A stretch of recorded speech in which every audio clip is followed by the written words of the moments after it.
Hello and welcome to the final recording of the Rugby TTL podcast in 2025. Don't panic, we're not giving up. However, I just wanted to jump on and do a little recording to wrap the year up, and I thought it'd be fitting to just sort of do it by myself.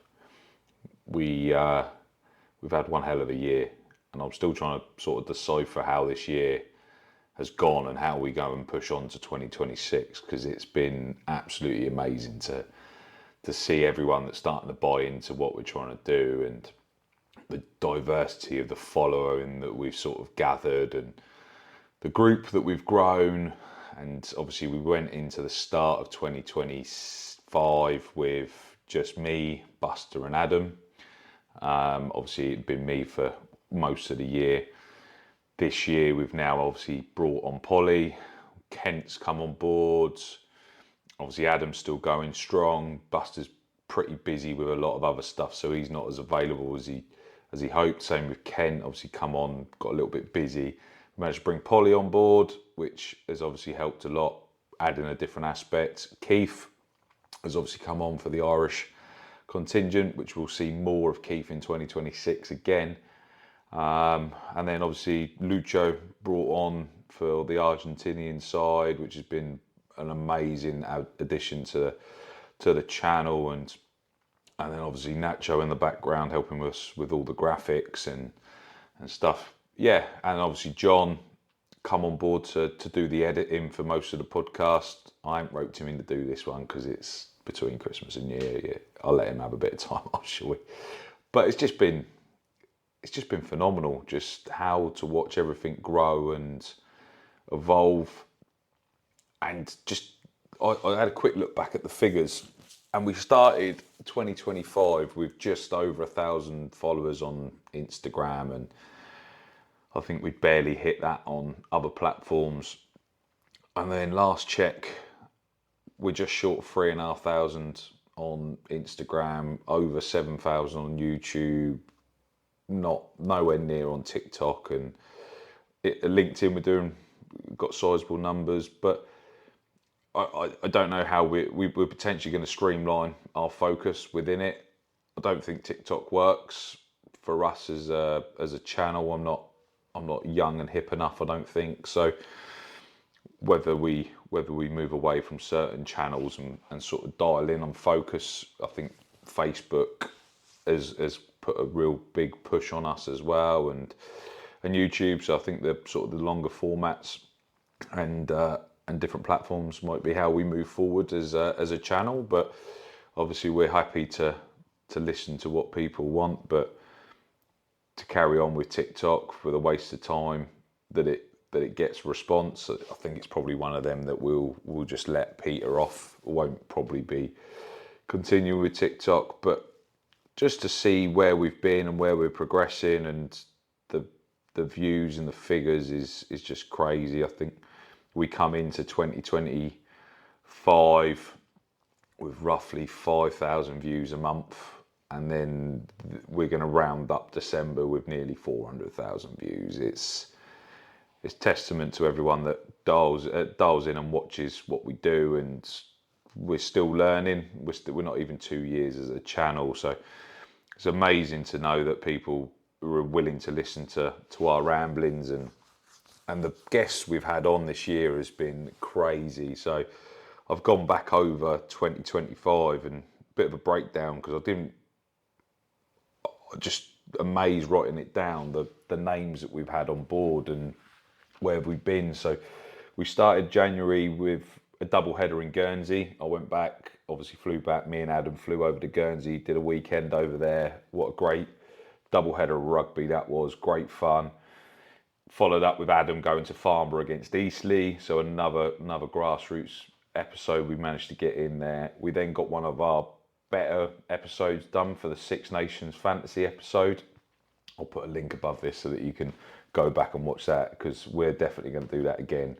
It's going to be more involved, hopefully more episodes as well, rather than just the one-off that we made of it. We're going to do a little bit of a more of an interactive way of it, and hopefully weekly episodes and stuff like that of how we're going to change the teams and stuff like that. So that's definitely coming back. Don't worry about that. We are back involved for the Six Nations Fantasy again. That was a good one, a good fun. And then managed to get on board with ATR to do the Rugby Europe Championships, and wow, what an eye-opener that was, managing to go and watch Spain against the Netherlands in Madrid for the first time, press, able to interview with Mario and obviously Matt Folds, managed to catch up with a pair of them, and then going back for the Spain against Georgia game when I managed to catch hold of Matt again and managed to get hold of a few, obviously managed to get hold of Richard Cockrell. The Netherlands team, I managed to get hold of Tim Young, Spike, managed to get hold of Nick Raymond as well before he retired. Like, just some of these players I managed to catch up with, and some of them I'm still able to in touch with now, is just phenomenal. And Grassroots days again continued. We had Andover 2s against Romsey. We had Petersfield 2s against Chichester 2s. We managed to cover the Roslyn Park against Rugby Against Cancer game as well. But to be there for Spain qualifying for the World Cup, even after them losing against Georgia in that game, they still qualified, and it was, wow, just the atmosphere and just being part of what that's going to be coming in the future for Spain. Obviously now we know with the World Cup bid gone in, and we'll do a bit more around that, because I've previously done an article when it sort of first surfaced in April. But yeah, that's going to be massive for Spain rugby, and as we go through the year, it's become a major part of this channel, and can't wait for it. We then managed to get over to Portugal for the Iberian Derby and the Rugby Europe Championships, watching Spain win in the semi-final of the Rugby Europe Championships against their arch rivals, and to do it again, managed to catch up again with Mario and with Matt and Thomas Appleton as well. Just the accommodation as well, for me being able to go and access the Portuguese side later on in the year was just phenomenal, and a great bunch. I know obviously it's across the Iberian border, but two amazing rugby nations. It's been an absolute honour to be around and talk about and stuff. Grassroots days obviously didn't stop. We managed to get Chinham against Alton. We also managed to get the Hellingley versus Crowborough 2's cancelled game on, where Kent just walked around the car park basically. Managed to pop back, did a Sandown Shanklin versus Gosport for a random day. And then Pompey 2's against Southampton as well was thrown in. I also managed to get down to Spain women's versus Brazil women's down in Torrevieja.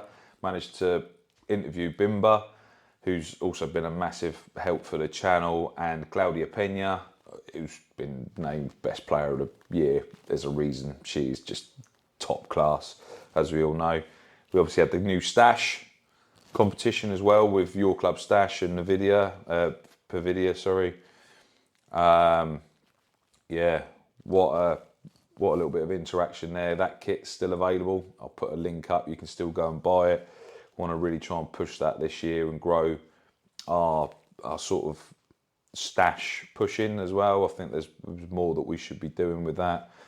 Then rolled into April, we managed to get Trojans versus Eastleigh in Havant Women's against Hackney Ladies, where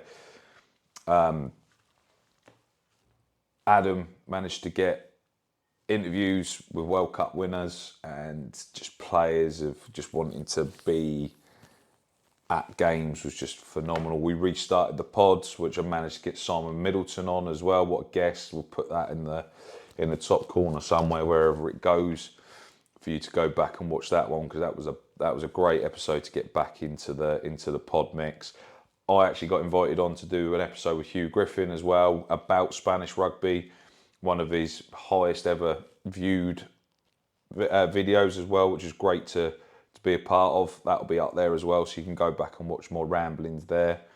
And then on the turn, so between into April into May, I managed to go back for London City Sevens with ATR. Obviously Dan managed to pull off an absolute event with the London City Sevens, and to be able to be part of that, got roped in to help actually coordinate bits on the day, but absolutely loved it. Great bunch. Then managed to I had to sort of dart back out for my birthday on the days after. So yeah, it was a quick flying visit, but what a day. Managed to catch an interview with Rodrigo Isgro, managed to interview with Mike Friday, who come on later on in the series. Lennox, who's gone over to Montpellier. It's just Makeda Lewis as well. What just a great bunch of people. Managed to chat with a load of the Quins players afterwards when they were on their social. Yeah, it was a great event, and looking forward to hopefully being able to get back out onto that one this year, because that looks like it's going to be even bigger.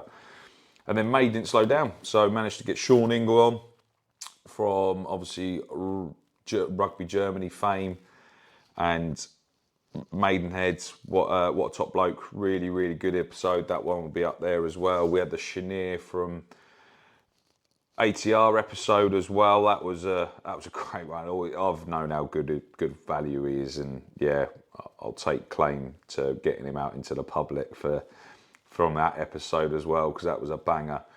That'll be up there in the top corner or wherever it goes. And then Steve Noble again. We had another great one talking about Asia rugby, and now a few more things that we discussed on that episode has actually come to light now in the real world. So yeah, it's been good fun. We then managed to get Costa Blanca Sevens with the Sweden team, and what a day out that was. Great bunch, managed to get close up with it, and again that was sorted by your club Stash, and a really good push for both aspects. The Sweden lads were great bunch. Managed to get some great content down there with them, and what an event. Hopefully we'll be able to get down to the Costa Blanca Sevens again this year as well. I'm sure me being able to pop down the road to watch a bit of rugby in the sun is not going to be a write-off, that's for sure. Then we sort of focused back more into the pod in June. We managed to get Ben Herring on. What a guest, and his podcast is flying. That episode's going to be up there as well. Adam McBurney as well, bang that up there in a minute. We managed to get Hugh Griffin on to talk about the Lions. Then Mario Picardi, the big one for me. I remember saying when we first started the channel, many moons back now, what it feels like, I wanted to try and get Mario on as a guest. I actually sent him a message, and he left me on red, I think. But we finally managed to get him on and to talk to him about Spain and his career moving to France, and obviously the progression of the Spanish team has been phenomenal. Gutted to hear again he's injured and looks like he's out of the Rugby Europe Championship and out for the rest of the season. It's a real shame. Really nice lad as well, and hopefully we can get him back fit, ready for that World Cup charge for 2027. And then we finished with another blinder as well, John Clark, up there, mate. He's done wonders with me this year, and just an absolute honour to be able to text the bloke as a mate as well as a coach to get me into some sort of shape. I've managed to lose a good bit of timber, feeling better for it, and yeah, it's an honour to be able to have him on the end of the phone for any advice. Somebody that's been plodding around in many different guises of strongman and stuff like a similar path. Not the running though. That's not for me. Not interested. But then July, we flew off to a banger again. Thomas Appleton, Portuguese captain, on, perfectly timed just before the Portugal Ireland A game. They probably don't want me to talk about that, but what a spectacle that was. Managed to meet up with Keith. That's how we managed to now get Keith on board. Managed to meet up with Ethan and Owen as well. Had a good little random boys weekend there in the middle of Lisbon. Managed to cover the game as well. It was just crazy to watch. Portugal probably at the lowest point they've been for a very long time, and hopefully the only way is up for them. I think Portugal, Spain, all of these teams, we need a competitive Rugby Europe model to be able to push forward with the focus of making sure that we can actually put it in the bigger limelight. If you've got teams that are struggling, we're not going to really. Everyone looks at tier 2 as a generalisation rather than individual merits. If we've got multiple teams fighting on multiple fronts, I think it can only be a positive. We also managed to get our first Spanish podcast interview done with Lucho. Managed to get Santiago Grondona on as well. Great guest. Only a short form one on our Instagram and stuff. So it was good to get that underway and good sort of viewing entry for the Argentinian contingent that we've now sort of gathered. Scott Steele come on as well. It was great to chat with Scott. Great value. Really top bloke as well. Good fun. And stories of Finn Russell being the trolley dolly on the private jet plane on the way back after winning the Calcutta Cup is always good value for anyone. And then Solent Sevens. We had a great day out at Solent Sevens. I unfortunately wasn't able to make it, but what a day out, what an event, and looking forward to being around that again this year. It would be really good value for everyone. It was great fun. A lot of people got down there and led on to a great August again as well. So August started with a bang, managed to get to England, Spain, women's at Welford Road. What a day out. Great effort by the Spanish ladies, even though the scoreline didn't show, but pre-World Cup, absolutely bob on. Got invited along to the Spain women's press conference that we managed to send Izzy to because she was in Madrid. So that was good to manage to get some more coverage for the women's game ahead of the World Cup. Always good to see the game grow in Spain, women's and men's. It's critical for all of us to incorporate the game, and the women's are doing so well, and obviously would be a lot further up the league model if it wasn't for previous decisions in with Italy being incorporated, shall we say. And then Grassroots days were back in a pre-season format. Got Camberley women's. Adam went down, wasn't roped into training himself, probably because his ankle wouldn't have allowed it. And then Polly and Adam went to Llandaff Rugby Club for the pre-season double-header. Absolute bangers, but it was probably the wettest rugby grassroots day we've possibly had since Adam went to Overton, not Overton. I can't. I'll dig it out and I'll put it in the top corner. But he went somewhere, and it was probably the wettest one. He was hidden away, waiting for in a shipping container. So great times. And then I managed to get over to Rugby Club Luxembourg. What an evening that was. Great fun. Managed to chat with Matt. Managed to chat with most of the boys that are now part of the Luxembourg sides. Managed to tee up the James Kent interview later on in the year as well. And it was an absolute day out. Weather was glorious for a change. Apparently, that was normally not the best option to go, but phenomenal. Absolutely phenomenal. And it was good fun. Teed up hopefully some trips to Luxembourg later on as well. So it was good fun. September, saw the big Marcos Moneta interview from Lucho as well. That one's still available. Bang that in the top corner as well. That's a good one for anyone that wants to know about the fastest man in sevens. He is lightning, that's for sure. And then we were back. Rugby season started September. Back with the Barbarians, back playing again. We sort of reformatted the Grassroots days and trialled that at Gosport and then Aldershot and Fleet. It was great to see how that took off, and I think the new format works really well for us and for the clubs.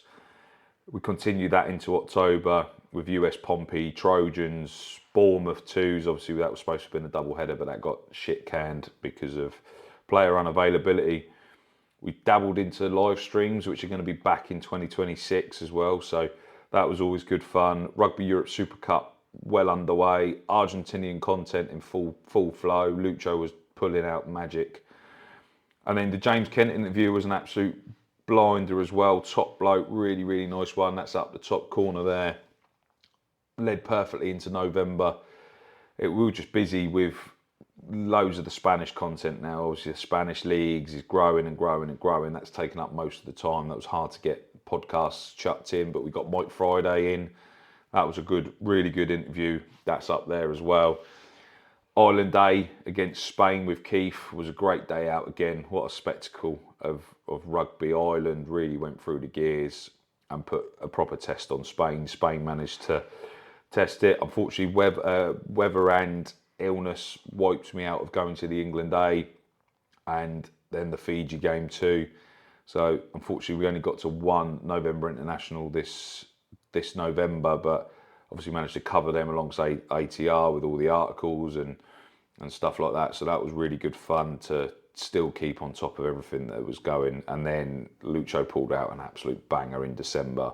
The Augustine Pichot interview up the top corner. Absolute revelations and a really massive guest to get onto the channel. We followed it up with Autumn International reviews. There's two of them. They're going to be up the top corner. Ben Donald was the Boxing Day episode. And then Senor Huevo was a Spain pod episode. Great fun again. Really good December for podcasts. Had really good fun with a lot of these. And yeah, it's just plenty. I just can't believe it. And then we finished the year with the Sausage Derby. The Bognor against Chichester. The coverage has been phenomenal. And yeah, we've then got 2026. Where do we go? Where do we start? I know we've got a lot lined up. Argentina content with Lucho, massive. Live streams will be back. The Spain content, leagues are in full flow. We're getting to the business end now. They ain't slowing down. We've got the Greece Championships are now obviously in flow. We've got the Rugby Europe Championships coming in February. We've also got the Rugby Europe Super Cup finishing up. We've got just untold. We've got lots coming up. We've got another couple of Grassroots days. We've got a double header coming out start of January. So yeah, 2026 is going to be big, and it's going to be even bigger. I can't wait to share it all with you once it comes. But drop a comment. Any other bits you want us to do in 2026? Do you want to know more about what we do behind the scenes, what we do, our playing, life? I don't know. Is there any other bits that you guys, or do you want us just to keep focusing solely on rugby, Spain, Ireland? Grassroots is coming as well. We've got some of them sneaking in through Keith. Grassroots rugby in England's going to carry on. We've got obviously Spain. I'm going to hopefully get around a few Spain ones. I've got to get the season out of the way. I'm still playing. I say playing. Coaching as well. What about days in the life as a coach? Under 16s, under 14s. It's a long battle having to try and help coach kids, and it's so rewarding though. If that's something of interest to people that I can share that with them, I'd more than happily do that. We're open to ideas. We want to do more. If you want to be involved as well, just drop us a message. And if you know anyone that wants to be a guest, because we've got some bangers lined up still, but our doors wide open. We'll probably try and run the pod through till the end of the season, and then have the summer off rather than just trying to shoehorn stuff. So Series 2 isn't done yet. I think we're going to run this till probably the end of April, end of March, end of April at a push. Depends how we go. We'll probably get all the games covered in, but yeah, probably go back to fortnightly episodes, but we'll see. If we've got guests, we've got guests. If we haven't, we haven't. And I just want to say a massive thank you to everyone for joining. And I know I've rambled on, but I just wanted to recap what we've done and document it, because there's some great episodes to go and have a look at in the top corner if you manage to get through the end of this. But yeah, just thank you. Just thank you to everyone for following, liking, subscribing, doing all the bits that we keep banging on at the end about it. But 2026, I can't wait. I think it's only going to get better.